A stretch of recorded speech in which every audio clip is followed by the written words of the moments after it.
It sounds like you've commented about customers reporting problems and you using that information to make corrective action and so forth. I think a lot of people think that a customer satisfaction program is sort of a door to lots of bad news that you may or may not be able to respond to. But what about the good news that customers share back during the course of giving feedback about a service that's been delivered? Has that been valuable in your company? Yes, it has. And what we do get in an average week, just for my organization, and we probably do 20,000 break and fix calls a week, we probably get on an average of 25, 30 unsolicited. The client will send an email thanking us for the service, telling us what they were satisfied with or pleased with, or that our engineer went above and beyond their expectations. And that's good to get that type of feedback. And as I said, we do use that for our own internal recognition programs that, for our engineers and for our agents at the service desk. So and like I said, the other side of that is I've been through where we've implemented a new account and we've had problems, and we've had the customer basically come back and say, gee, we're going to, basically, we don't think we're getting the value for the services that we're paying you for. And many times when we share back with the client what our findings was, first of all, it looks like we're proactive. We really understand what's going on, and it's that piece about being proactive of going back in with what's your plan, how we're going to address the issues even before the client brings them to us.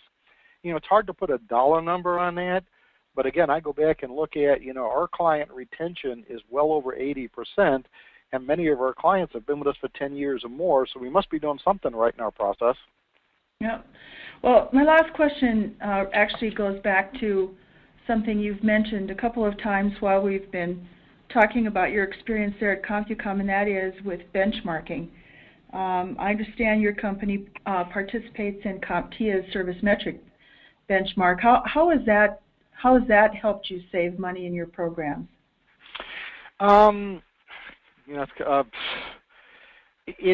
It's all the same issues.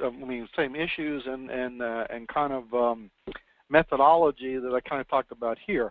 Having a industry benchmark by CompTIA, the Computer Industry Association, well, certainly that's acknowledged in the industry. Most people know of CompTIA as a standard for certification, and industry standards that have been created by the OEMs and the service providers. So there is recognition when you say CompTIA that, first of all, it's a nonprofit organization, so things that are done are not for profit.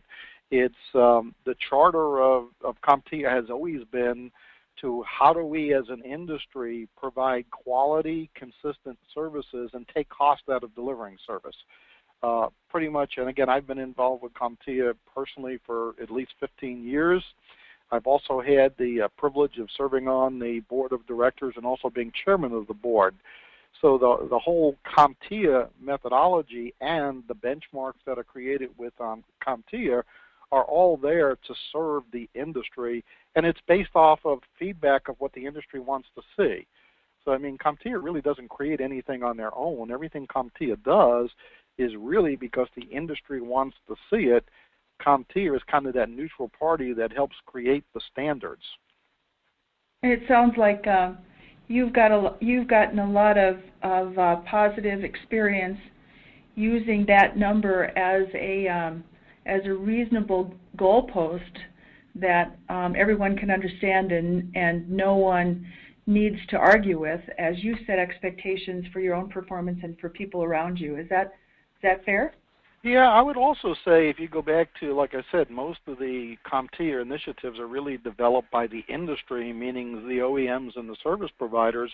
If you look at the pay-for-performance programs that just about all the major OEMs introduced, they all started as the Service 800 benchmark program. The industry standard is what they base their programs off of, because it's a neutral process. Very difficult to influence the outcome of it. And certainly a legitimate element in some of your success. It's time for us to start to hear some questions from the field about your comments, Dave. I'm going to turn this back over to Tico. Thanks for your thoughtfulness, Dave. I appreciate the fact that you've learned so much about how to make this information a part of your cost-saving process. Well, you're most welcome, Gene. Thank you, Dave and Jean. You've certainly given everyone a lot to think about on this call, and there's a couple of questions that have come up, and out of respect for everyone's time, we want to make sure that if you do have to drop off the webinar, know that you can go ahead and Alan will be sending some things out shortly after the presentation, a recording of the webinar. But one of the questions comes from Bob, and I think this is probably geared more towards Dave, but Jean, you can certainly provide your feedback too, is how do you measure the effectiveness of your own CSAT programs? And what do you do with the data, was a question that came from Bob. Okay. When you say your own CSAT programs, we don't really have our own CSAT program. What we use are the industry program, which is kind of like I said, it's an unbiased third party conducting the surveys for us, which is what creates credibility with the client. I will go back and say when I first came to CompuCom, we had our own customer satisfaction program where our internal people were calling our clients. And I can remember, seeing notes on the surveys when they would distribute it saying, well, I know this client and they're not a very reasonable client. Well, that's not a neutral opinion and really doesn't allow you to have honest, unbiased feedback from your client. So when we switched over to using a third party, how we take that data is, like I said, we analyze it down to the client level and the engineer level, and we adjust behaviors based off of what we learn from the feedback from our clients. I know that was a two-part question. I think I only answered the first part. The second part of the question from Bob was, what do you do with the data? Like I said, what we do with the data, it's reviewed on a weekly basis. The hot sheets are reviewed on a daily basis. What we do with the hot sheets, there is a program within CompuCom that we take that hot sheet, goes to the manager, and then the manager has to provide feedback to a central point where we log all of that data. That's very helpful at the end of the month when we go back and look at the number of hot sheets we got, what we did with those, and what additional action we took as a result of the feedback we got from the client on that hot sheet.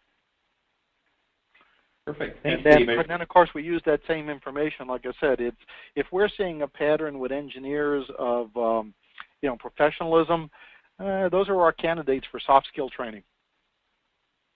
Excellent. Dave, thanks for the thorough review on that. And then Jenny asks, how do you get top managers to get excited about a CSAT program?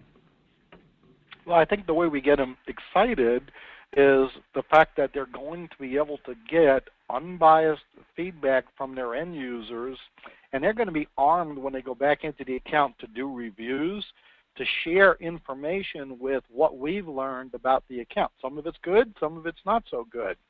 And I think we've learned over the years how we can take that information, use it to our advantage to present that back to C-level executives, because it shows we're really involved in learning their business, learning what's going on in the account, and responding to the feedback we're getting. Excellent. We also got a question here from Jennifer, and her question is that her company inserts a permission to recontact question in their customer follow-up surveys. As a result, she feels like her hands are tied if the customer asks that she is not called back. This sounds like a circumstance where a customer has reported something that has been very negative, but they don't want anyone to come back to them to ask more about it. Do you have situations like that, Dave, where you get